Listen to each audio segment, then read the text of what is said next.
ओम शांति। 11/4/1973 की अव्यक्त मुरली। हेडिंग है परिवर्तन।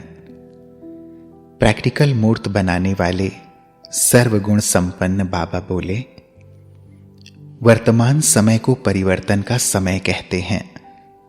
इस समय के अनुसार जो निमित्त बने हुए हैं उनमें भी अवश्य हर समय परिवर्तन होता जा रहा है, तभी तो उनके आधार से समय परिवर्तन होता है। समय एक परिवर्तन का आधार है। परिवर्तन करने वालों के ऊपर, अर्थात जो परिवर्तन करने के लिए निमित्त बने हुए हैं, वह अपने में ऐसे अनुभव करते हैं कि हर समय मनसा, वाचा और कर्मणा सभी रूप से परिवर्तन होता जा रहा है। इसको कहेंगे चढ़ती कला का परिवर्तन। परिवर्तन तो द्वापर में भी होता है, परंतु वह है गिरती कला का परिवर्तन। अभी संगम पर है चढ़ती कला का परिवर्तन। तो जब समय अनुसार भी चढ़ती कला का परिवर्तन है, तो जो निमित्त आधार मूर्तियां हैं उनमें भी अवश्य ऐसे ही परिवर्तन हैं। ऐसे अनुभव करते हो कि परिवर्तन होता जा रहा है? परिवर्तन की स्पीड कभी चेक की है? परिवर्तन तो एक सप्ताह में होता है, एक दिन में और एक घंटे में भी होता है। हां, टोटल कहेंगे परिवर्तन हो रहा है।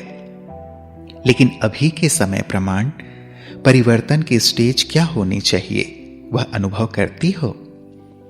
जो मुख्य निमित्त बने हुए महावीर हैं, यदि उनको किसी भी बात में परिवर्तन लाने में समय लगता है, तो फाइनल परिवर्तन में भी अवश्य समय लगेगा। निमित्त बने हुए महावीर जो हैं, वह है मानो समय की घड़ी। जैसे घड़ी समय स्पष्ट दिखाती है, इसी प्रकार महावीर जो बनते हैं, निमित्त बने हुए हैं, वह भी घड़ी हैं। तो घड़ी में समय नजदीक दिखाई पड़ता है या दूर? स्वयं घड़ी हो और स्वयं ही साक्षी हो, समय को चेक करने वाली हो, तो परिवर्तन की प्रगति फास्ट है। फाइनल परिवर्तन, जिससे सृष्टि का भी फाइनल परिवर्तन हो। अभी तो थोड़ा थोड़ा परिवर्तन होता है, तो सृष्टि की हालतों में भी थोड़ा थोड़ा परिवर्तन है। लेकिन फाइनल संपूर्ण परिवर्तन की निशानी क्या है, जिससे समझें कि यह परिवर्तन की संपूर्ण स्टेज है? अभी की परिवर्तन की स्टेज, संपूर्ण परिवर्तन की निशानी, वर्ष गिनती करते करते अब बाकी समय क्या रहा है? परिवर्तन ऐसा हो जो सभी के मुख से निकले कि इनमें तो पूरा ही परिवर्तन आ गया है। अपनी परिवर्तन की बात पूछते हैं, सदा काल के लिए नेचुरल रूप में दिखाई दे। वह कैसे होगा? अभी नेचुरल रूप में नहीं है। अब पुरुषार्थ से थोड़े समय के लिए वह झलक दिखाई देती है, लेकिन नेचुरल रूप सदा काल रहता है। तो संपूर्ण परिवर्तन की निशानी यह है। हरेक में जो कमजोरी का मूल संस्कार है, यह तो हरेक अपना अपना जानते हैं। कभी भी कोई स्टेज में संपूर्ण पास नहीं होते, परसेंटेज में पास हो जाते हैं। इसका कारण यह है। तो हर बात में, हरेक में विशेष रूप से जो मूल संस्कार है, जिसको आप नेचर कहती हो, तो वह दिखाई देवे कि उनका पहले यह संस्कार था, अभी यह नहीं है। आपस में एक दूसरे के मूल संस्कार वर्णन भी करते हैं। यह पुरुषार्थ में बहुत अच्छे हैं, लेकिन यह संस्कार इनको समय प्रति समय आगे बढ़ने में रुकावट डालता है। उन मूल संस्कारों में जब तक पूरा परिवर्तन नहीं हुआ है, तब तक संपूर्ण विश्व का परिवर्तन हो नहीं सकता। सभी में संपूर्ण परिवर्तन हो, वह तो दूसरी बात है। वह तो नंबरवार रिजल्ट में भी होता है। लेकिन जो परिवर्तन के मूल आधार मूर्तियां हैं, जिनको महावीर और महारथी कहते हैं, उनके लिए यह परिवर्तन आवश्यक है। जो कोई भी ऐसे वर्णन न करे कि इनके यह संस्कार तो शुरू से ही हैं, इसलिए अब परसेंटेज में भी दिखाई देते हैं।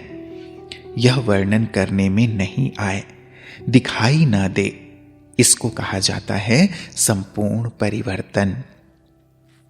अगर जरा अंश मात्र भी है तो उसको संपूर्ण परिवर्तन नहीं कहेंगे। साधारण परिवर्तन महारथियों से थोड़े ही पूछेंगे।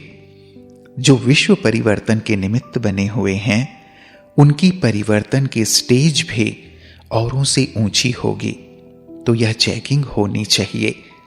रात दिन का अंतर दिखाई दे, इस पर ही लकी स्टार्स का गायन है। ज्ञान सूर्य, ज्ञान चंद्रमा तो अपने स्टेज पर हैं, लेकिन संपूर्ण परिवर्तन में लकी स्टार्स का नाम वाला है। वर्तमान समय साकार रूप में फॉलो तो सभी आप लोगों को करते हैं ना। बुद्धि योग से शक्ति लेना, बुद्धि योग से श्रेष्ठ कर्म को फॉलो करना, वह तो माता पिता निमित्त हैं, लेकिन साकार रूप में अब किसको फॉलो करेंगे?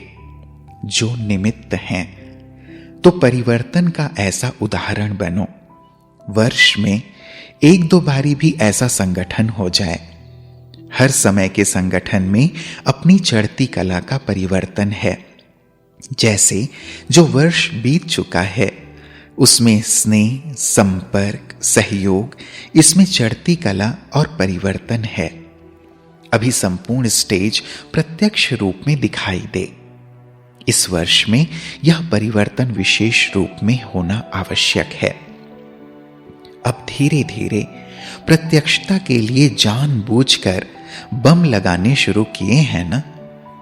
जब धर्म युद्ध के स्टेज पर आना है, आप लोग एक बात में ही हार खिला सकते हो कि धर्म और धारणा उन लोगों का प्रैक्टिकल नहीं है, और परमात्मा ज्ञान का प्रूफ आपका प्रैक्टिकल लाइफ है। एक तरफ धर्म युद्ध के स्टेज, दूसरी तरफ प्रैक्टिकल धारणा मूर्त के स्टेज।